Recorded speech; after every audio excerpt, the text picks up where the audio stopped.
Nous allons sans doute avoir besoin en programmation, à un moment donné, de réitérer un code qui a besoin d'être rappelé plusieurs fois dans un programme. Alors, la première méthode que je peux employer, qui n'est peut-être pas forcément la meilleure, c'est de copier-coller ce code du nombre de fois qu'il est nécessaire. Alors, c'est pas génial parce que si jamais j'ai besoin de changer l'instruction de base, je suis bon pour changer sur toutes les lignes.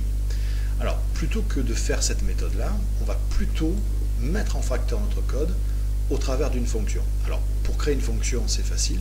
On se met après le return. On écrit le nom de la fonction. On rajoute les accolades.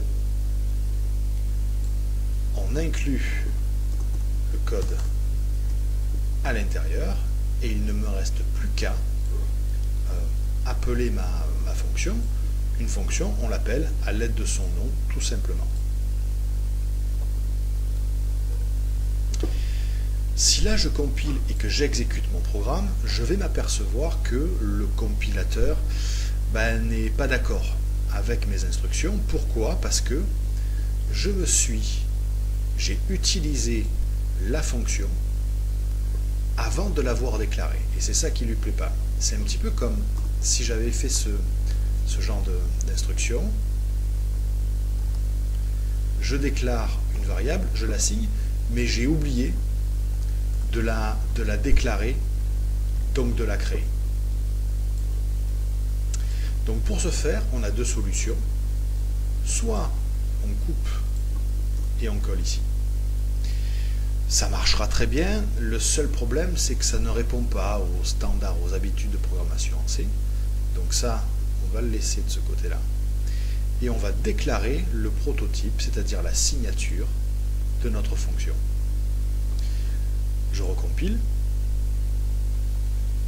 Je vais ensuite exécuter mon programme et l'instruction salut va apparaître à l'écran. Alors c'est vrai que du point de vue de l'utilisateur, lui ne verra pas la différence.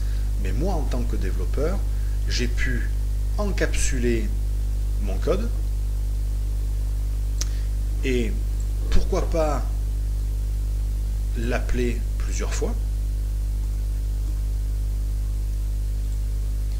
Si jamais sur ces 4 appels l'instruction venait à changer, j'ai juste besoin de le changer une seule fois.